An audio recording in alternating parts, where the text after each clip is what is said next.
Hey there, Eric Chessen, founder of Autism Fitness, leading the movement for movement and bringing you another edition of Autism Fitness Tuesday training, where I take a concept, a practice, one of our strategies in Autism Fitness, and bring it to you in a workable and meaningful way so that you can support your autism and neurodivergent life skill athletes, whether you are in a school, clinic, gym, home, any other environmental setting. You can bring fitness into the lives of those that you serve. And of course, if you are ready to become an Autism Fitness Certified Pro, you can go to autismfitness.com, download the course syllabus, and learn more about what it takes and what you get when you join the movement for movement. And of course, before I get started, please definitely subscribe so that you never miss the premiere of one of the Autism Fitness Tuesday training or any of our interview series videos. And with that, oh yeah, and share it too. That was the other one. Okay.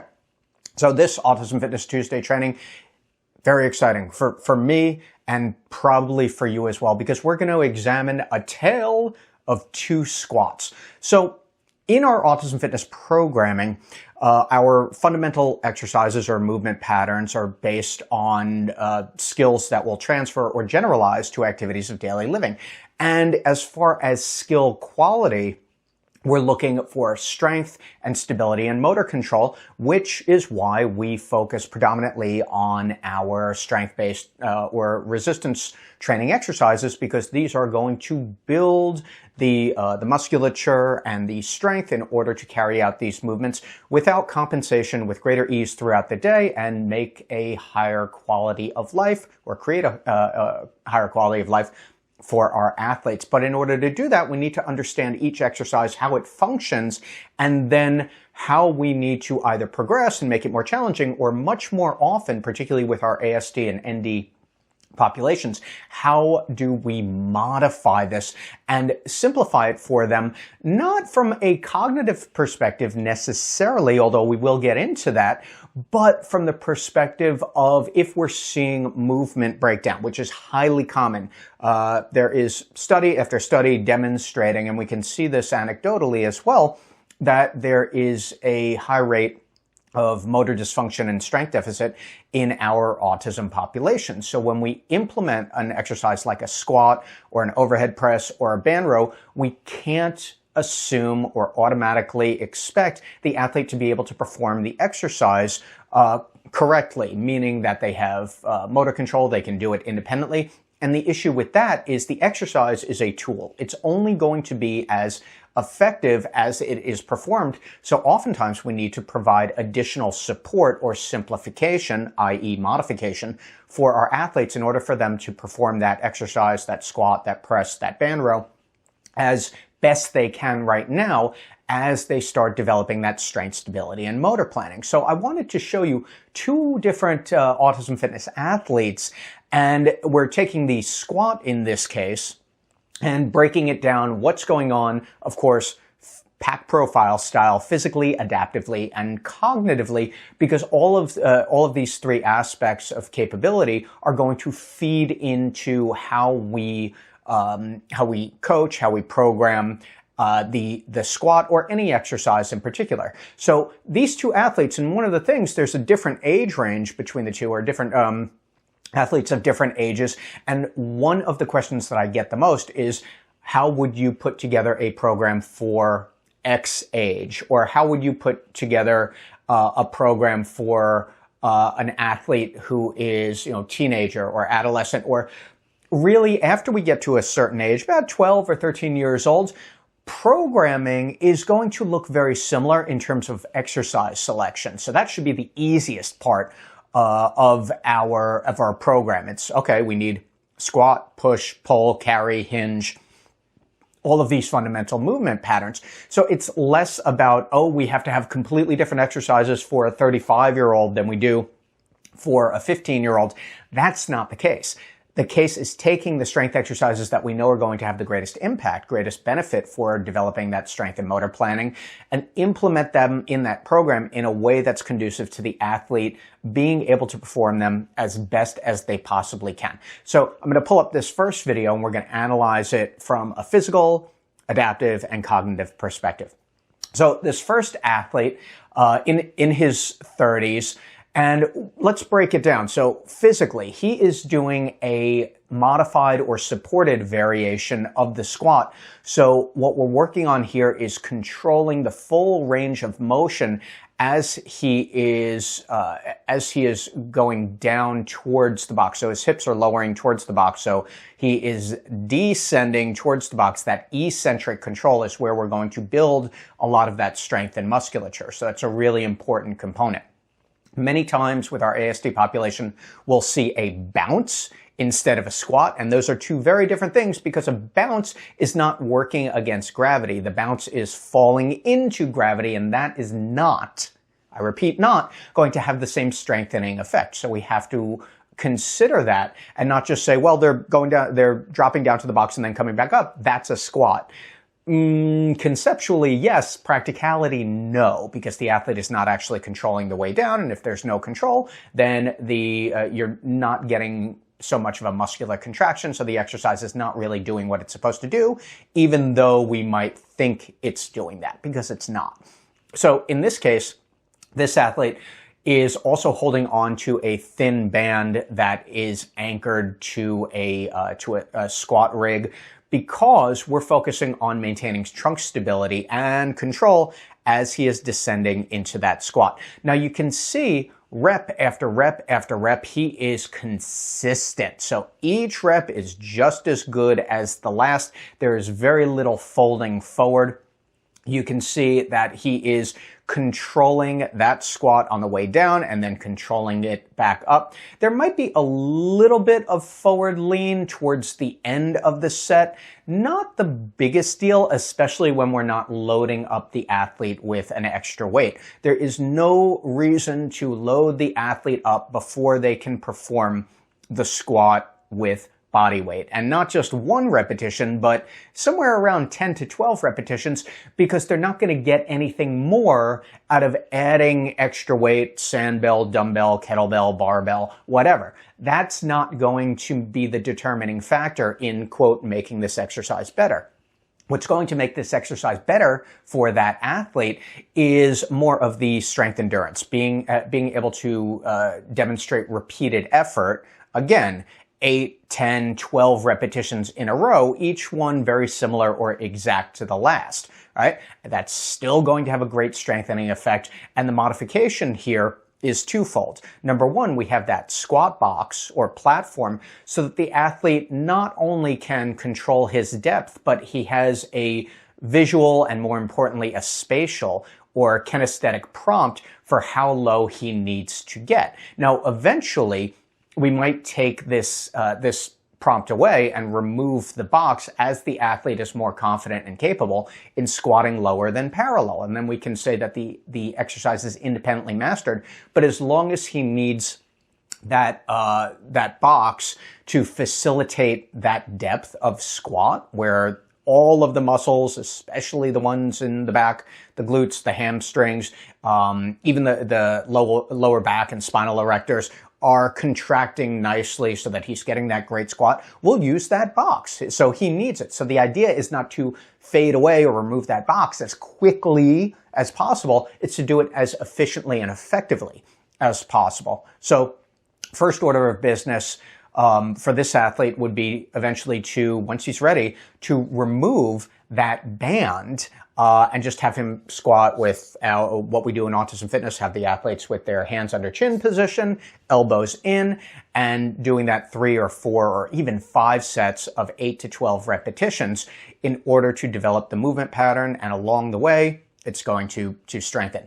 Adaptively, you notice that this athlete is focused. He is doing each rep as good as the last, sufficiently motivated to stay on target with the exercise, no problem whatsoever. And then from a cognitive perspective, again, cognitively, if you watch some of the videos on my channel, cognitive is not just about, high functioning versus low functioning, which is ridiculous, and I'm glad that it's being eradicated in the general autism zeitgeist. But in terms of cognitive, does the athlete have an understanding of the expectation for performing this squat? And clearly he does, because he's really controlling that movement. You see the intention there. So he understands the expectation for performance of the exercise. So from a cognitive perspective, he understands how to do the exercise, and he's doing it to the best of his current ability. So when we check off each box, physical, adaptive, and cognitive, we see that each aspect is accounted for. So for this athlete, he's exactly where he needs to be right now. And he's getting depth too. He's slightly below parallel on that squat. So it looks great. This is exactly what we want out of his squat program right now. And as he continues to control that descent or that eccentric motion, eventually the next step is going to be to remove that band. So let's jump over to another athlete. So this is an athlete in his teens, and you can see, first thing, he's setting up on his own independently, so he is very familiar with this squat pattern. Now, the other part is you notice that he does have an external weight or external load. He's holding on to a soft bell when he's performing the exercise. He's still, similar to the first athlete, he still is squatting to a box, right? He's getting below parallel, and our rule in Autism Fitness programming is the athlete is not loaded up with weight until they have met standard. What does standard mean? That they can perform 3 sets of 10 reps below parallel with that squat with sufficient motor control, like a 2 or even 3 second eccentric, lowering themselves and then standing back up without any what we call compensatory movement. I've done some other videos on compensatory movement pattern, and you learn all about that in the certification as well. With this particular athlete, you will notice as the set goes on, he can get a little bit distracted because he wants to engage in conversation, which is fun, and it's great for building rapport. The goal for him, of course, even though he's at a more advanced or progressed variation of that squat, holding a weight, squatting down below parallel, and then coming back up, the goal is also to maintain focus throughout the session. Now, he's not necessarily getting dysregulated because he does not want to do the exercise. This can be a function of cognitive performance as well. This athlete, in the way that he processes things, gets a little bit more easily distracted. So the focus as a coach is to maintain that performance measure of making sure that he is both motivated and staying on task or focused as well. And you'll notice from repetition to repetition, there is a little bit of discrepancy in the quality of the squat. There are a few repetitions where you see a relatively straight or neutral spine. We don't need the athlete straight up and down. Nobody squats like that. We want a slight angle, but we want the athlete to maintain that same angle in their spine as they squat down, especially as they're holding a weight. So we see here that a few of the repetitions look really good, and then it falls off a little bit, what we'd call compensatory movement, the athlete leaning forward a little bit. So he just may need a verbal cue or quick reminder. Now, interesting and important thing about this is rather than tell the athlete what they're not doing correctly, which is something that we never do, and say it, oh, don't do it that way, or you're doing it wrong. That is nonsense. It's ridiculous, and it's counterproductive to everything that we do. So rather, we give a cue to the athlete with how to perform the exercise correctly. So back straight, elbows in, okay, squat down slow, and then give that behavior-specific praise, that positive feedback. Oh, awesome squat. That repetition looked really well. We have a couple other strategies that we utilize in the Autism Fitness certification as well for that. I can cover those in a future video, but right now we see that most of the repetitions here look really good. Some of them are falling off a little bit because the athlete is getting distracted. So we have to maintain that balance of keeping the athlete motivated, engaging in conversation, and also having the highest quality movement that we can with this squat. So for this athlete, even though he's at a more progressed variation of the squat, i.e. getting below parallel and holding onto weight while he's doing it, we also have to account for that adaptive functioning. So physically, he is at a more progressed variation of this squat. Adaptively, he's motivated, and at the same time, we also need to maintain motivation intra-set or during the set as well, because he does get a little bit more distracted. It's not dysregulation in that we have to end the set or that there's anything significant going on in terms of requiring reinforcement. It's just a minor adjustment every few repetitions to make sure that he's staying on track with his highest level of performance right now. Cognitively, does he understand the expectation for the squat? Absolutely. However, that is slightly at odds with when he's getting distracted or asking questions. So we have to kind of balance this out of, again, maintaining his focus and motivation, while at the same time ensuring that the exercise is being performed as best as possible so that we can ensure what we call a training effect, where the athlete is benefiting from the exercise, getting as strong, stable, and moving as best as possible. So I hope this comparison helped. Again, it's seldom about the age of the athlete and more about understanding, so assessing and addressing their physical, adaptive, and cognitive capabilities as they relate to that exercise, even as they relate to that particular set of that exercise during that session. And this is why we have to break things down pack profile style, because this is going to give us the information that we need to be outstanding coaches and support our athletes best as possible. And this is just one way that we observe and then utilize that information to best practices performance, not only for our athlete, but us as coaches and instructors as well. I'd love to know if this has been helpful for you. Leave questions and comments in the comments section below. It also helps the algorithm. I don't know why I did that.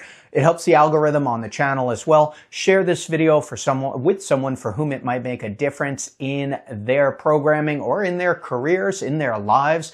And I'd love to know topics that you'd like me to cover in a future edition of Autism Fitness Tuesday Training. And finally, if you are ready to become an Autism Fitness Certified Pro anywhere in the world, yes, anywhere on the globe, then you can head over to autismfitness.com, learn all about the pro, expert, and even master level certification or site certification for schools and clinics. It's all there. So please, comments, what would you like to see from me? Comments, how has this video enhanced your programming or your viewpoint of programming? And again, as always, thank you for watching. I'm Autism Fitness founder Eric Chessen, leading the movement for movement. This has been Autism Fitness Tuesday Training. I'm going to thank you a second time for watching, and that's it. I'm out. All right.